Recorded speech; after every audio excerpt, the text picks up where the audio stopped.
昨天日本人驾车也是会超速哦。好，现在我们身后呢就是镰仓大佛，喝一口。我的皮带炸掉了，所以我坐下来。皆さんこんにちは。私は Wings です。今日私たちは東京に行きます。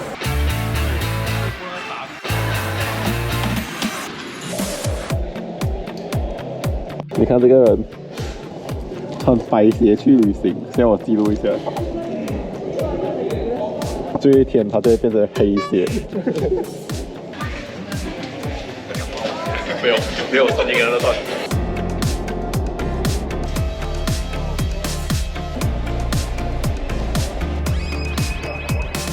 好，我们终于顺利出境了。现在时间大概是凌晨12点10分。由于我们的航班其实延误了近40分钟，所以呢，这一班应该是最后一班的火车了。吸取了4年前我们去大阪的经验，这一次在确认我们的班机会在晚上10点过后才抵达呢，我们就选了一间离机场非常靠近的饭店。从这里坐这个机场铁道过去，应该只需要10分钟的时间。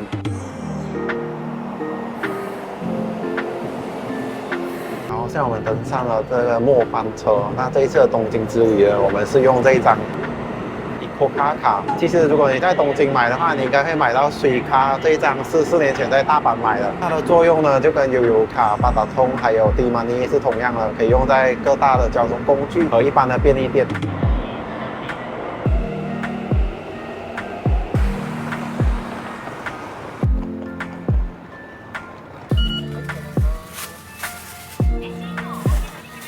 旅游必备，矿泉水。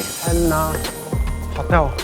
我们第一晚订的饭店是机场附近的自助式饭店。这个饭店的大厅就只有恐龙和机器人盯着你，自己办理入住手续。由于我们就只会在这一间饭店待大约7个小时的时间，所以选房的主要标准是以方便和实惠为主。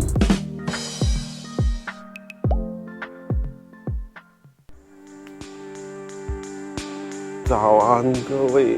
现在是早上7点了。昨晚睡之前忘记把窗帘拿下来，结果大约5点多就被晒醒了。现在7点多太阳，感觉好像11点那样。现在我们要走去附近的便利商店吃早餐。吃完早餐呢，我们就要去我们的租车店领我们的车，因为我们今天呢是自驾旅行，我们会驾车到镰仓、大永谷，还有最后去河口湖的 Airbnb check in。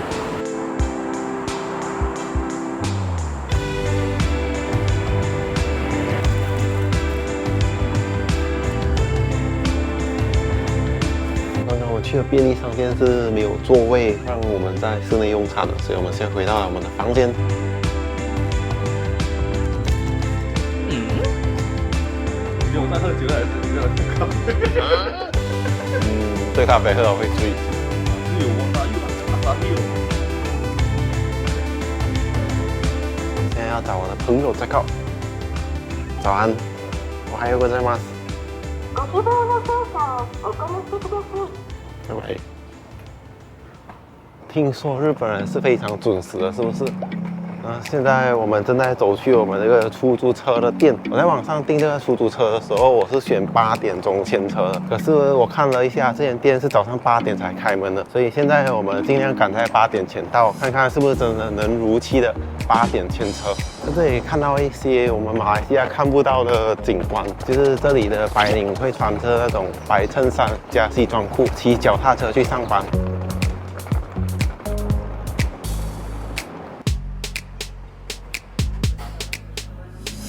I did a booking online.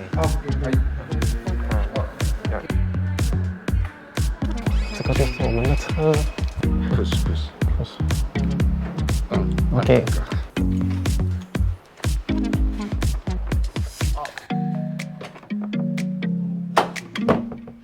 看我走的时候，那个轮子一直滚来滚去。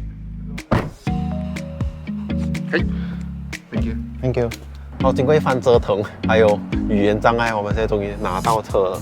那我们现在东京自驾旅的第一站是，这里看不到，这个镰仓大佛，预计车程1小时半。Let's go。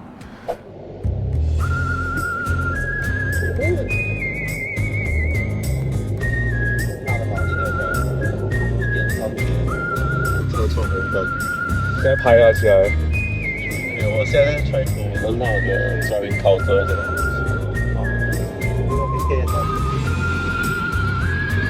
旁边日本人驾车也是会超速哦。良好市民，你太好了。我已经超速了。你是大老板。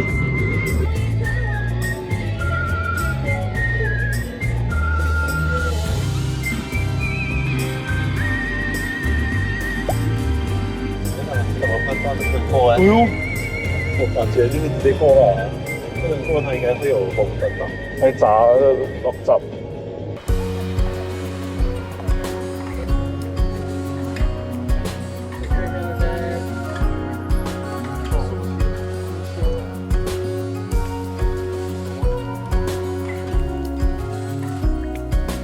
好，刚刚经历了1个小时半的车程，我们终于来到了这个镰仓大佛。虽然今天是星期2的早上，可是人潮还蛮多的。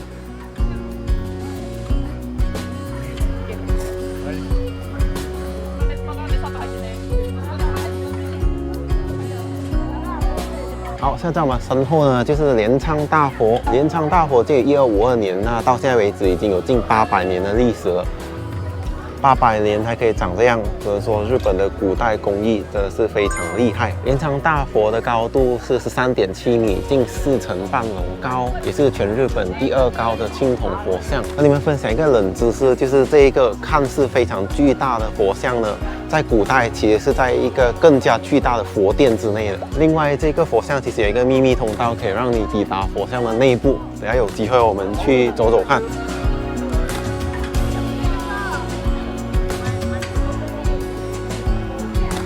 这里就是我刚刚说的秘密通道了。好，我读不懂。3。好，现在我们要进去了。哦，刚刚好。哎呀，好，不是刚刚好，有点矮。哇，镜头有点暗。我们进到来了，它这里有一个特定的指示牌，还说这里有点热，请待大概1分钟。我在别的影片里面是看到可以上去那里的，可是进来才发现看不到楼梯。这个佛像呀是800年前是这么砌的，当时它是被分成30片，然后把它合起来。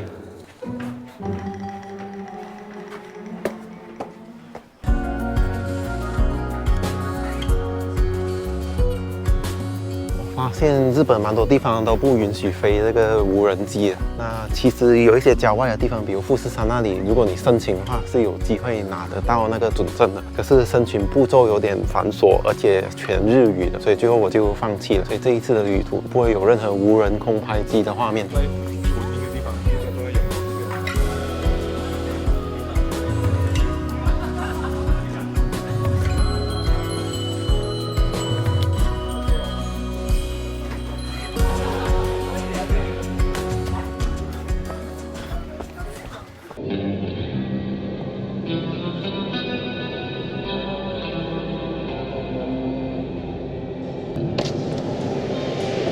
这 video 就不会有反应。美女，比基尼。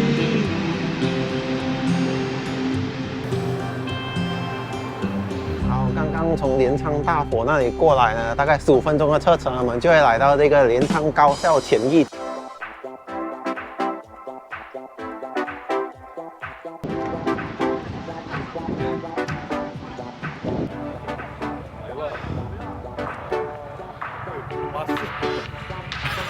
遮着我的海。好，现在在我身后的这个地方就是镰仓高校前翼，它其实就是一个车站。这个地方之所以会成为网红打卡景点呢，是因为它曾经在这个知名经典篮球动漫《灌篮高手》中曾经出现过的场景，所以这个地方呢也被称作为灌篮高手交流道。还有。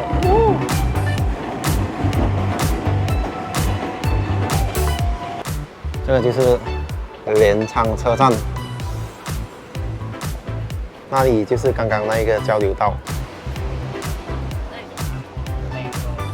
然后勉强拍了一些照片，终于拍完收工了。其实今天是礼拜二，现在时间大概是午餐的时段，那里的人潮呢比我想象中还多，所以要拍出那种好看的照片其实蛮难的。好，那现在呢，我们要走去这附近一家 Google 上评分还蛮高的一家奢华咖喱餐厅吃午饭。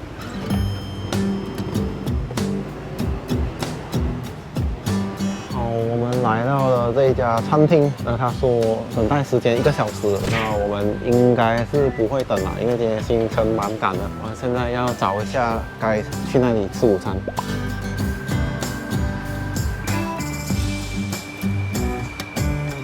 はい、餐厅。OK， 这不出镜。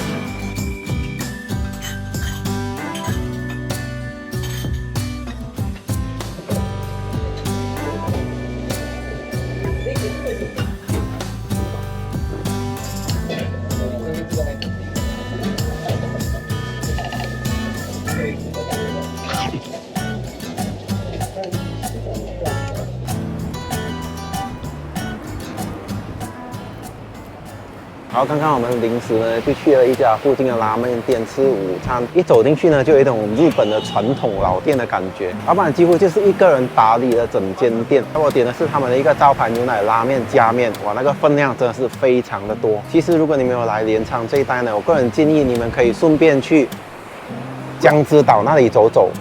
但是由于我们今天的行程非常的紧，我们要赶在太阳下山之前去到河口湖边的 Airbnb， 所以现在我们就要出发去下一个景点了。烈日当空，来海边打卡，给你们看一下日本的海岸边。基本上除了那些漂流木之外，你完全看不到任何的垃圾，厉害。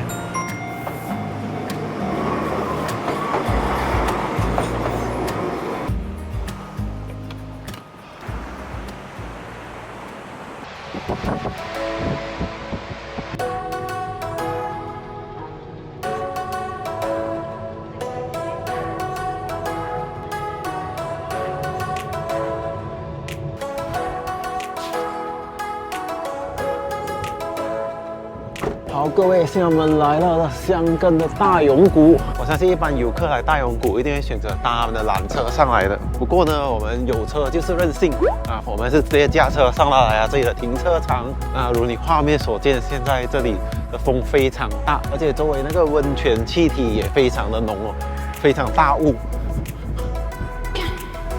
那个就是他们的登山缆车。那我可以想象哦，如果你是搭缆车上来的话，你应该什么都看不到。大永谷这里呢是以他们这个奇特的地貌而闻名的。这里的山林间呢，常年都有大量的温泉气体喷涌，所以到处都有这个浓雾，里面充满了浓浓的硫磺味。原本我看有些人评论说，其实从大永谷这里是可以看得到富士山的，可是刚刚我们看到一个警告牌，今天强风来袭，所以今天的雾非常的大，能见度也非常的低。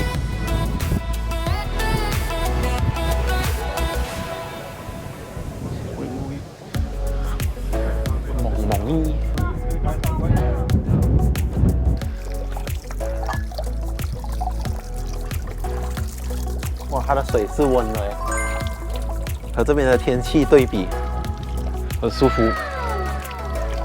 喝一口。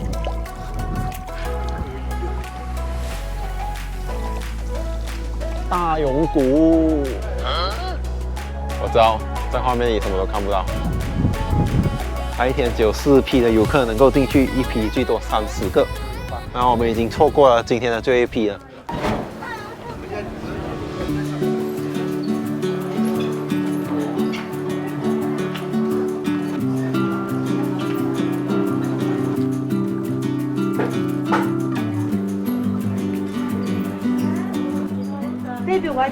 这一个黑蛋，也就是所谓那个温泉蛋已经卖光了，还有另外一个是熏蛋。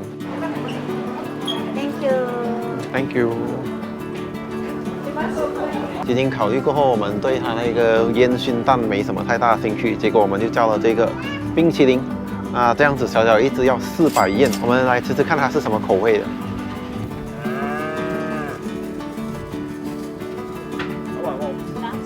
蛮好吃的，可是我吃不出它是什么口味。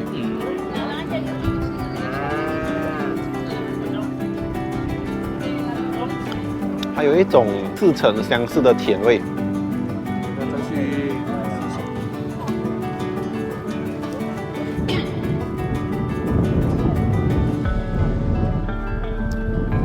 就是这一个位置，在天气好的时候，应该可以看得到富士山哦。今天啥都看不见。好，各位，因为刚刚的能见度实在是太低了，我们现在才发现哦，刚才我们买雪糕的地方正对面这里有一间更加大家的手信店。我找到了，原来从这个大永谷的这个打卡点可以拍得到富士山，但是刚刚我们从外面呢是完全看不到的，因为今天的能见度实在是太低了。这不就是台湾的铁蛋吗？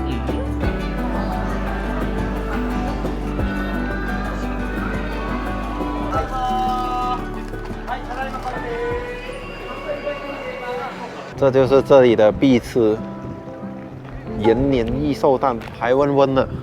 那它的蛋是长这样，其实蛮小一颗的耶。这个如果在马来西亚买的话，应该是属于 S 的蛋，就是 small。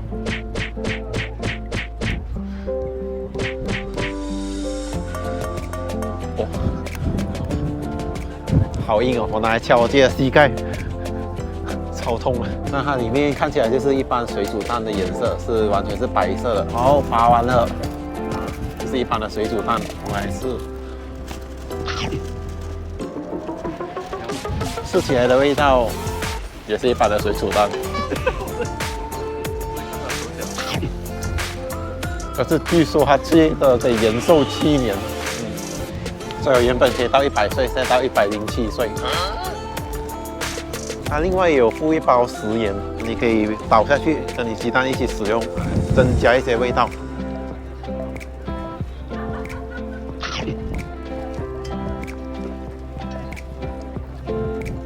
撒盐后有没有分别？比较好吃，一定要撒盐，撒盐比较好吃。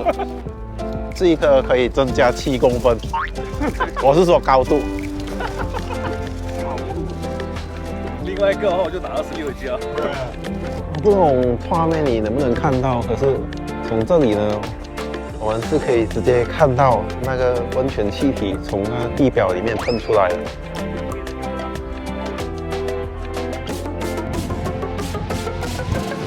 我的皮带炸掉了，所以我坐下来。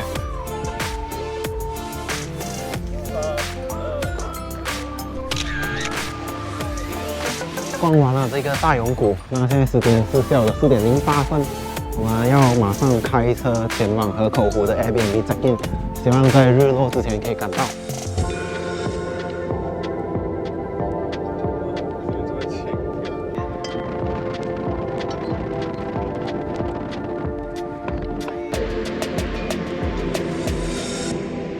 去吧，瀑布。拍一下场景。够了。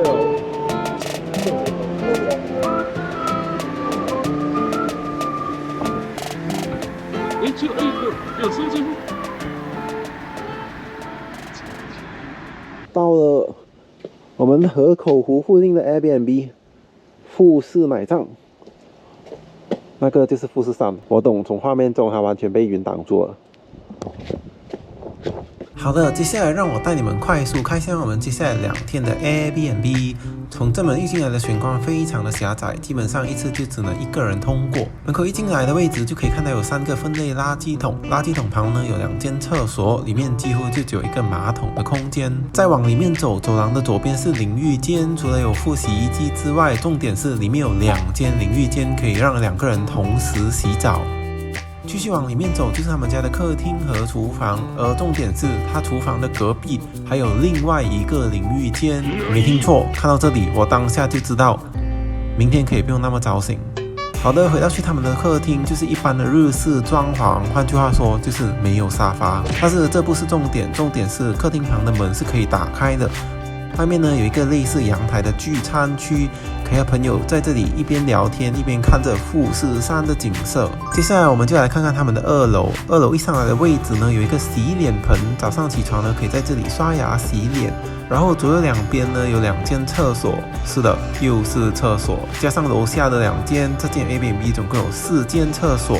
最后就是房间的部分了，这间 Airbnb 呢总共有4间房间，而每一间房间的格局都是一样的，里面各有2张单人床和一个隐藏式衣柜。要说唯一不同的就是其中2间房间的窗户看出去是可以直接看得到富士山的。各位，这就是从其中1间房看出去的景色。那一座就是传说中的富士山。那楼下这里呢，有一个小小的聚会区。好，现在又到了非常严肃的时刻，我现在要猜拳选房间。我们这次要选房间，不是要选床位，因为这间 Airbnb 有4间房，所以连最输的那一位有选择权。好，来吧。剪刀石头布，妈的！讲出来要全好扣印了。好，等我是石头布，剪刀石头布，剪刀石头布，喂，你就是剪刀石头布。啊，我跟睡，今天你跟睡不对。好，刚刚猜拳的结果就是我会先睡没有山景的那间房，然后明天呢我再搬进去有山景的那间。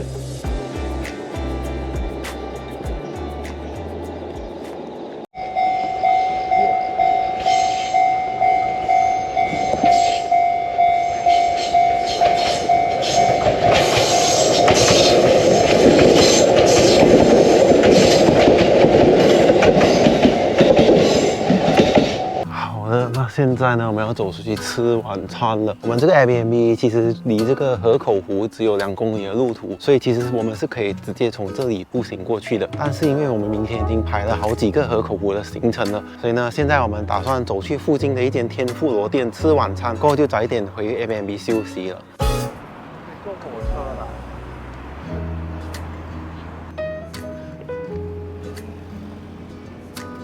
这里就是著名的河口和罗森了。现在你看到的这个画面呢，是晚上6点半的景色。之所以看不到富士山，是因为如果你要拍罗森连同富士山的话，你必须到马路对岸才拍得到。我们的晚餐进来了。你可以选说吧，乌冬或者是 rice and soup。我点的是虾的天妇罗，然后它的白饭跟米索是无限 refill 的。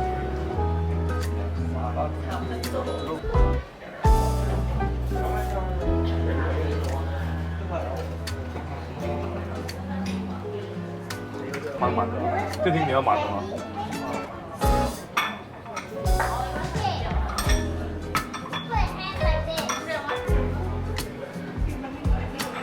好，吃饱了。这个天妇罗是我个人截止到现在吃过最好吃也是最贵的天妇罗。我点了一个炸虾天妇罗套餐，还有白饭跟味噌汤任续。那这样子，我个人的价格含税是接近2600元。说回食物本身呢，我个人认为它所有的炸物都炸得非常用心，非常的酥脆。唯一美中不足的地方呢，应该就是他们的上餐时间其实有点久。当然，我们是在正常的用餐时间，也就是傍晚7点进去用餐的。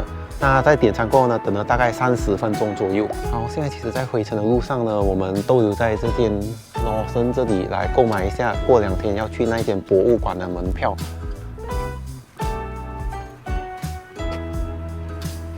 看来没那么容易买。原本我想把那个购买过程拍出来给你们看的，可是也许是太多的游客在这里拍照打卡，造成他们困扰，所以呢，这一间罗森是不允许拍摄的。